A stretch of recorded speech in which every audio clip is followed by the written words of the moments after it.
কুলে লঙ্গি পড়েছে আল্লাহর ওলির উসিলায়, ঠিক কিনা বলেন? সেই আল্লাহর ওলিদের মাজারকে বাংলা হচ্ছে সুন্নিয়ত কায়েম না হওয়া না পর্যন্ত, ঠিক কিনা বলেন?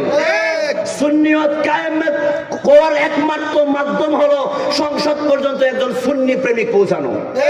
সেই পর্যন্ত আমরা সংসদ পর্যন্ত একজন সুন্নি ভাইকে না পৌঁছাবো ততক্ষণ পর্যন্ত কখনো আমরা শান্তি মতে মাজার জিয়ারত করতে পারবো না। তাইলে মাজার জিয়ারত যদি আমরা চলতে থাকে, মাজার জিয়ারত যদি কোনো বন্ধ না হয়, আমরা যদি ওলি আল্লাহর মাজার সুরক্ষিত রাখতে চাই, তাহলে অবশ্যই আমাদের একজন মোমবাতি প্রতীকের আমাদের সংসদে পৌঁছানো দরকার, ঠিক কিনা বলেন? তাহলে পৌঁছাইতে অবশ্যই আমাদের প্রত্যেককেই আগামী 12 তারিখ নির্বাচনে অবশ্যই আমাদের মোমবাতি মার্কায় ভোট দিতে হবে, ঠিক কিনা বলেন? বাংলাদেশে যত বড় বড় দরবার আছে, ফান্দাব থেকে শুরু করে সরসিনা, আত্মসী, আরো বড় বড় দরবার আছে, প্রত্যেক দরবারের মধ্যে সাপোর্ট এসেছে সুন্নিয়তের পক্ষে, ফুলতলি সহ ইসলামী ফ্রন্টের সাপোর্ট এসেছে। এই সুযোগ আমরা কখনো হাতছাড়া করব না, ঠিক কিনা বলেন? এই সুযোগ কখনো হাতছাড়া করা যাবে না।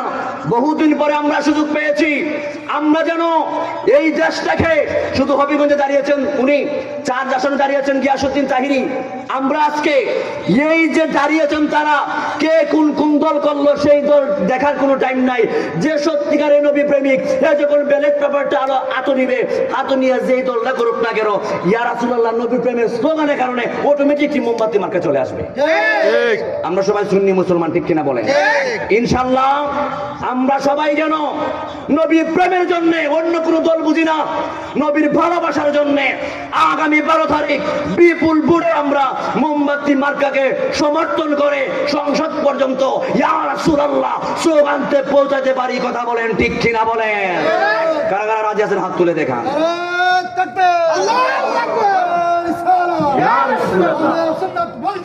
জিন্দাবাদ।